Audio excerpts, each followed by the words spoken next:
안녕하세요, 두지수입니다. 패배한 두지수입니다. 오늘이 제 경기가 있는 날이기도 했고 어제 좀 너무 피곤해서 어제 있었던 일과 오늘 있었던 일들은 영상 하나에 같이 요약해서 올려드리겠습니다. 오늘은 이 숙소 앞에 있는 공간에서 영상을 찍고 있는데요, 특별한 것은 없습니다. 결론부터 말하자면 저는 경기를 굉장히 허무하게 패배했습니다. 이번에는 좀 많이 아쉬웠던 게 고질적인 문제를 해결하지 못하고 아쉽게 진 경기라서 좀 스스로도 좀 많이 아쉽네요. 제가 선수도 아니고 그만큼 열심히 준비한 거, 남들만큼 준비한 건 아니지만 그래도 좀 질 경기는 아니었는데 진 거 같은 느낌이 들어서 개인적으로 아쉬움이 큽니다. 일단 어제 일정부터 정리를 해보겠습니다. 미리 소식을 접하신 분들은 알겠지만 코브링야 체육관에 가서 얼라이언스 합동훈련에 함께 참여했습니다. 합동훈련에 참여하기 위해서 아침 일찍 한 7시 반쯤에 출발을 했는데요, 샌프란시스코의 그 출퇴근 시간 차량 정체는 한국의 차량 정체에 비하면 엄청나다고 볼 수 있습니다. 한 2시간 정도 계속되고 거리가 엄청납니다. 평소에 한 30분 걸릴 거리를 한 2시간 이상 걸려서 왔다 갔다 해야 되는 것 같아요. 어제도 출발하는 시간이 출퇴근 시간이어서 1시간도 안 걸릴 거리를 2시간 정도 걸려서 갔고, 체육관에 도착했는데 이제 박지환 선수와 이상현 선수가 먼저 와 있었습니다. 카운터에 물어보니까 저희는 참여할 수 없다고 얘기를 해주더라고요. 저 둘하고도 같이 친구인데 안 되냐고 했더니 박지환 선수와 이상현 선수는 월요일부터 참여했기 때문에 괜찮다라고 얘기를 하더라고요. 그래서 아예 안 되냐고 물어봤더니 사람이 너무 많으면 안 되고 좀 적으면은 할 수 있다라고 해서 일단 기다려 봤습니다. 결과적으로는 인원이 엄청 많진 않아서 저희도 참여할 수 있게 되었고, 코브링야 체육관도 비용이 만만치 않습니다. 하루에 수업을 듣는데 60불이 들고요. 대신 뭐 래시가드나 다른 것을 구입해서 입을 필요는 없었습니다. 도복은 똑같이 다른 팀 패치 들어가 있는 도복은 안 되고, 대신 또 검은 도복은 또 입으면 안 된다고 하더라고요. 근데 한 명은 입고 있었는데 뭐 사정을 봐준 것 같습니다. 얼라이언스에서 이제 롤링을 하는데 다시 한번 현실의 벽에 부딪혔습니다. 엄청나게 선수들이 기량도 출중하고 힘도 엄청나게 셌습니다. 제가 예상 못했던 건 아니지만 생각했던 거 이상으로 엄청나다는 걸 느꼈습니다. 제가 크게 좌절을 느꼈던 건 퍼플 벨트이긴 한데 2체급 이상 차이나 보이는 선수랑 스파링을 했는데 힘 차이가 제가 힘에서 밀리더라고요. 저도 뭐 똥 힘 주면서 하는 주짓수인데 이 선수가 받아주면서 이제 본인이 느끼기에 수준 차이가 난다 싶었는지 봐주면서 하더라고요. 거기서 좀 멘붕이 많이 왔고, 저는 진짜 제가 누누이 말하지만 프로 선수도 아니고 전업을 하는 건 아니지만 그래도 이 정도로 차이가 많이 나나 하는 생각을 다시금 하게 됐습니다. 저도 잘하고 싶으면 조금이라도 더 노력하고 조금이라도 자기 관리를 해야 된다고 생각을 많이 했습니다. 제가 좋아하는 선수 중 한 명이 루카스 레프리를 볼 수 있었는데요, 루카스 레프리는 다른 선수들하고도 스파링을 많이 하더라고요. 뭐 주로 갈띠나 검은띠 위주였지만 진짜 엄청났습니다. 루카스 레프리의 기본적인 동작과 움직임을 다른 선수들이 벗어나지 못하고 결국 압박에 못 이겨 제 가드가 풀리고 패스를 당하고 서브 미션까지 이어지더라고요. 근데 그런 완벽한 기본 기술을 완성하기까지 루카스 레프리가 얼마나 노력을 많이 했을지 다시금 생각해보게 되는 기회였습니다. 레프리한테도 스파링을 하자고는 차마 말 못하고 이제 인사만 드렸는데 반갑게 인사를 받아주시더라고요. 사진도 같이 찍었고, 코브링야는 스파링을 많이 하진 않았는데 몇몇의 선수들하고 이제 약간 기술을 가르쳐주고 교정해주는 식으로 잡아주곤 하더라고요. 또 다른 블랙벨트, 브라운벨트, 퍼플벨트들 선수들도 피지컬도 엄청 좋고 아토스와는 좀 다른 느낌으로 다소 좀 실전 느낌처럼 스파링을 하는 느낌이 많이 들었습니다. 저희 얼라이언스에서 스파링을 마치고 선수들과 사진도 좀 찍고 저희는 다시 또 아사이볼을 먹으러 갔습니다. 오늘도 다른 아사이볼 가게에 갔는데요,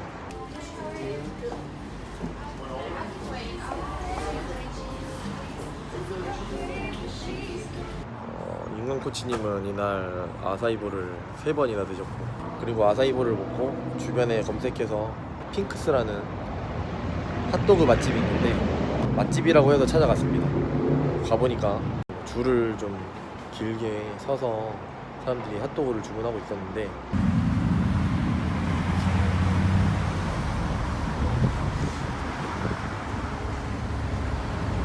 핫도그를 줄 서서 먹습니다. 그 명랑 핫도그 같은 핫도그 말고 이제 서양식 뉴욕에서 파는 그런 빵에 싸먹는 핫도그인데 맛집이라고 해서 좀 기대를 많이 했는데 뭐 가격도 좀 센 편이고 기본 제일 저렴한 메뉴가 4,000원, 한국 돈으로 5,000원 정도 하고요. 비싼 메뉴는 10,000원 넘어까지도 되는데 일단 윤광코치님은 아쉽게도 감량을 해야 돼서 드시지 않았고 저랑 유동민 코치만 주문을 해서 먹었는데 저도 나름 체중 관리를 해야 될 것 같아서 좀 기본적인 칠리독이라는 메뉴를 주문했고 유동민 코치는 맨드릴독이라는 메뉴를 주문했는데 양이 엄청났습니다. 크기도 엄청나고. 합니까? 드세요. 이거 어떻게 먹어? 결국에는 유동민 코치는 다 먹지 못했습니다. 근데 솔직히 제 개인적인 느낌을 말씀드리자면 저는 제 취향은 아니었던 것 같습니다. 저는 좀 오히려 간단하게 양배추나 피클 그리고 머스타드 케첩만 들어간 핫도그 뭐 정확한지 모르겠는데 뉴욕에서 파는 길거리에서 파는 핫도그 정도 맛만 돼도 굉장히 맛있게 먹는 편인데 여기는 좀 굉장히 묵직하고 부담스러운 느낌의 핫도그였습니다. 저는 칠리독인데 칠리 소스가 굉장히 많이 얹어져 있었는데 칠리 기름도 꽤 많이 나오고 뭐 맛이 없었던 건 아닌데 그렇게 막 80년 전통인 건 알겠는데 그래도 뭐 어느 정도 맛있게는 먹었습니다. 줄도 그렇게 오래 기다릴 필요는 없어서 궁금하신 분들은 드셔봐도 좋을 것 같은 핫도그였어요. 돌아가는 길에 인광코치님은 다시 또 아사이볼을 한 그 구매해서 드셨고요. 저는 거기서 이제 그래놀라 햄프 스무디를 하나 주문해서 먹었습니다. 그리고 이제 근처가 할리우드라서 또 나름 그 할리우드 간판을 좀 볼까 해서 길을 찾아갔는데 저 멀리서 아주 작게 할리우드 글씨를 보았고요. 또 할리우드 워크 오브 페임 간다고 했었는데 갔는데 바닥에 뭐 아는 유명인은 저희는 하나도 모르겠어서 길만 좀 걷다가 괜히 체력만 빼고 돌아왔습니다. 그리고 뭔가 좀 아쉬워서 근처에 이제 라라랜드에 나오는 그리피스 천문대에 차를 타고 갔는데 이 LA도 한국 만만치 않게 주차가 어렵더라고요. 이 라라랜드 때문에 명소가 더 명소가 되었는지 차를 타고 올라갔는데 딱히 주차할 데가 마땅히 없어서 저희는 그냥 그대로 차를 타고 돌아서 내려왔습니다. 경치는 그냥 차 안에서 보는 걸로 마무리 지었고요. 화장실 찍어. EXIT 일로 나가야 돼.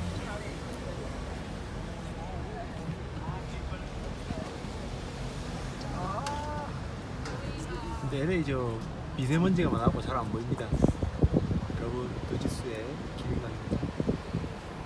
이제 약간 보여요.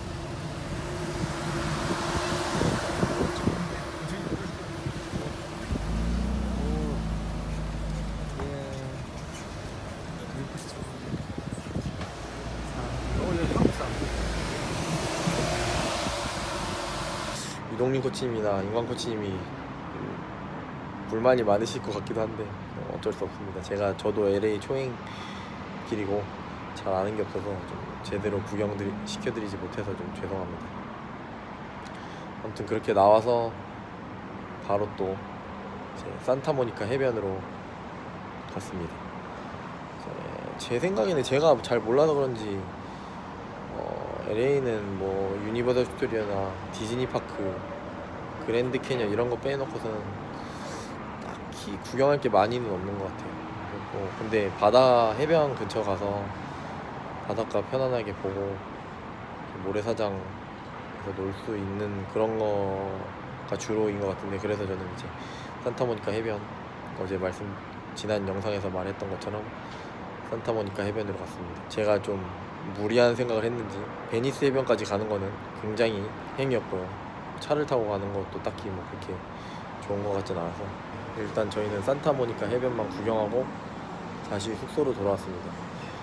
에그슬럿도 갈까 원래 계획을 했었는데 인광 코치님도 체중이 이렇게 간당간당하기도 하고 유동민 코치님도 딱히 그렇게 탄수화물 빵이나 샌드위치를 좋아하진 않고 또 배도 이렇게 많이 고픈 상태가 아니어서 결국 저희는 다시 다른 아사이볼을 먹으러 갔습니다. 이제 이번에는 비밍이라는 이제 올가닉 주스나 음식, 샐러드, 스무디를 파는 가게였고요.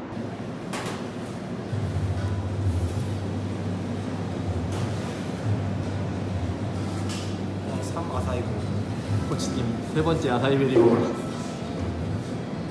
여기에서는 직접 바로 그 자리에서 아사이베리를 갈아서 주는 것 같더라고요. 이제 제일 건강한 맛이었던 것 같습니다. 이제 제일 덜 자극적이고 저는 먹진 않았는데 유동민 코치님하고 윤광 코치님이 드셨습니다. 그리고 다시 숙소로 돌아왔습니다. 이게 이제 어제까지의 일정이었고요. 오늘은 이제 제 경기가 예정 시간은 12시 반으로 잡혀 있어서 경기장에 10시까지 도착하자는 생각으로 이제 9시 정도에 저는 일어나서 바로 씻고 경기장인 이제 월터 피라미드, 파란색 피라미드 형태의 체육관으로 이동했습니다. 경기장 진짜 생각보다 더 안 그래도 커 보였는데 실제로 보니까 더 큰 피라미드, 푸른색 피라미드가 멋지게 있었고요. 다행히 경기에 참가하는 인원들은 경기 일정 내내 입장은 무료더라고요. 대신에 차를 가지고 오게 되면은 주차비를 내야 했습니다. 그래서 저희는 주차를 하고 이제 경기장으로 입장하러 계단을 올라갔습니다. 저희는 이제 월터 피라미드 경기장에 도착했습니다. 계단을 올라가 보니까 이제 입장 체크를 하는 부스가 입구 앞에 있었고 이제 블랙벨트들은 따로 입장할 수 있게 마련이 되어 있고 선수들은 티켓에 QR코드가 있는데 QR코드를 찍어서 입장할 수 있었습니다. 입장하는 곳입니다.